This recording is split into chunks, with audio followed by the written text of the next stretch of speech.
គិតដើរហាត់ប្រាណពីមុនពីកលទឹកឈឺមុនដំបូងគិតរត់រួចទេដើររៀងលឿនជាងមុននេះគ្រូពីមុនគិតឈានមកជាងហ៊ានទៅអូសជើងតាមអូសភូនោះបានទៅមកហ៊ានអញគិតលឺរៀងផុតដីគិតលឺបានផុតដីគិតដើររៀងមុនជាងមុនអាចតែរៀងទន់គិតដើរគិតអូសជើងអូសដីភូគិតលឺបានហើយនេះគ្រូគិតក្តាប់លៀបបានរៀងបានតិចហើយពីមុនគិតរៀងរឹងរៀងថាវាអត់សូវមានញ៉ាំយើងធ្វើចលនាវាអត់សូវមានកន្រឹកគាត់ដល់នេះគិតធ្វើរៀងបានតិចគិតរៀងចាប់អីរៀងជាតិតិចបើតាមខ្ញុំមើលនេះគ្រូឃើញគិតធូរស្បើយត្រង់តែថាគិតហូបបានគិតហូបឆ្ងាញ់ផឹកក៏ឆ្ងាញ់តែសម្បល់គិតក៏ប្រែពើដែរគាត់មុនគិតរៀងស្លីហូបអីគាត់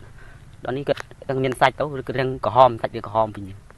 ឲ្យអ៊ុយតែម្ដងជាមួយនឹងចិនសិនវេទមន្តនិយាយថាពូកែខ្លាំងមែនតើក្នុងការដែលជួយដោះស្រាយបញ្ហាស្លាប់មួយចំហៀងខ្លួនឥឡូវនេះអ្នកជំងឺរបស់ខ្ញុំបានធូរស្បើយហើយខ្ញុំពិតជាសប្បាយចិត្តខ្លាំងមែនតើជួបពួកគាត់ទាំងអស់គ្នាហើយសម្រាប់ពុកម៉ែបងប្អូនដែលមានបញ្ហាលើសឈាមស្លាប់មួយចំហៀងខ្លួនដើរមិនបានយូរខែយូរឆ្នាំអាចជ្រើសរើសប្រើប្រាស់ជាមួយនឹងចិនសិនវេទមន្តណាពុកម៉ែបងប្អូនអើយដឹងតែបានធូរស្បើយដឹងតែអាចដើរបានត្រឡប់មកវិញតែម្ដងហើយចិនសិនវេទមន្តណាមិនមែនមានត្រឹមតែអតិជនម្នាក់ពីរនាក់ធូរស្បើយពីជំងឺស្លាប់មួយចំហៀងខ្លួននេះទេគឺមានច្រើនមែនតែនតែម្ដងណាពុកម៉ែបងប្អូនអញ្ចឹងហើយសម្រាប់ពុកម៉ែបងប្អូនដែលមានបញ្ហាស្លាប់មួយចំហៀងខ្លួនជ្រើសរើសប្រើប្រាស់ផលិតផលឲ្យមិនបានផលចាអាចប្រើប្រាស់ជាមួយនឹងចិនសិនវេទមន្តមិនបាច់ស្ទាក់មិនបាច់ស្ទើរទេព្រោះមានអ្នកជំងឺជាច្រើនមកហើយដែលបានធូរស្បើយពីបញ្ហាសុខភាពទាំងអស់នេះអញ្ចឹងហើយសម្រាប់ពុកម៉ែបងប្អូនដែលចង់បានសូមដាក់លេខទូរស័ព្ទនិងទីតាំងឥឡូវនេះគាត់មានប្រូម៉ូសិនពិសេសផងដែរហើយសម្រាប់តម្លៃវិញគឺថ្លៃមែនតើត្រឹមតែ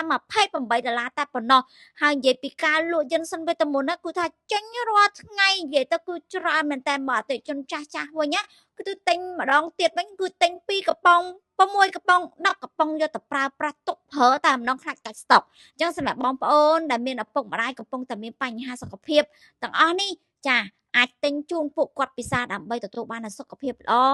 មានក្តីសុខនៅក្នុងជុំគ្រួសារកូនចៅត្រឡប់មកវិញផងដែរ